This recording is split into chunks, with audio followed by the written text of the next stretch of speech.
Ini aja makan tegak.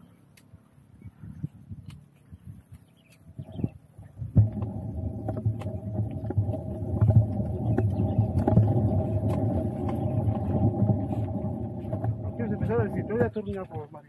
Gitu. Mari terus ya. Ini kemakan. Itu ada rumah. Hah? Cepat. Apa tuh? Monyet. Nah. Ada monyet guys. Oh, banyak. Dalam kali ini benar tak? Kalau jatuh ini terbawah sini, Mas. Pada sini kepala ini.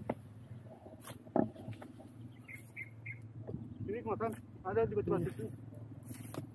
Nah, sini. Ya tapi ya, Di atas rumah kita tadi. ya ini ada nih. Nah. Kan dia enakan di batu ini, apa ini? Panas sih.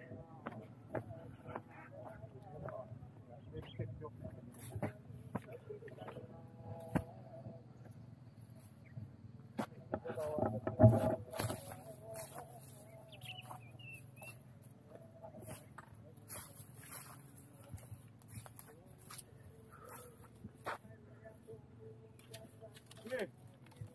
Mau istirahat nih. Nasinya apa? Makan. Kualitas. Ini cantik tempat makan ni lah. Kanan kiri nampak dia. Kanan kiri nampak. Ini kandang lah ni, Pul. Kenapa? Nah, kandang. Kandang sapi.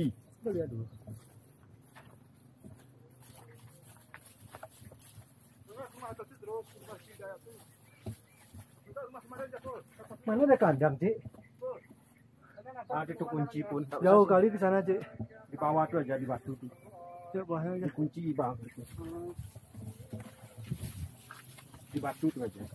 Batu ni ya. Atau di bawah ada lagi batu yang teduh. Di tekongan itu pas tuh, tekongan di bawah rumah tadi. Yang bawah tuh aja. Yang teduh sedikit. Itu sikit nangkok, jauh kali ni tikur itu. Jadi puncaknya lah semuanya ni. Tidak usah naik lagi kita. Di bawahnya aja. Ini ada batu ni. Panas bang. Coba tekongan yang besar tu. Yang di bawah tuh, yang Ada panas. tekongan besar. Enggak, kalau ke bawah sana enggak usah anu lagi kita, jangan berhenti lagi, Cik. Ini aja nih, enggak apa-apa Oh, panas. sini bagus nih. Di batu ni makan mana panas. Kok ini pun panas.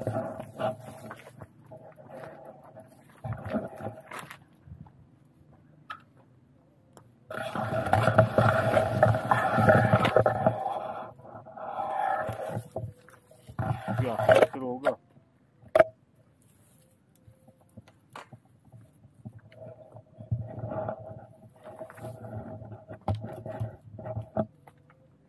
Tegak kali cakap.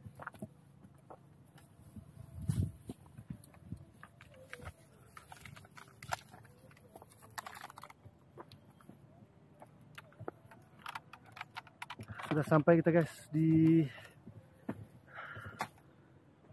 Oregon lantai 1 nih guys. Libur perhentian. Di bor pemberhentian. Biasa kami makan pagi di sini. Insya Allah pemandangannya mantap luar biasa.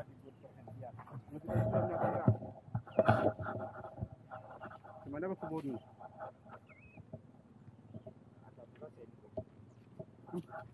Ini di mana nih? Enggak, semua.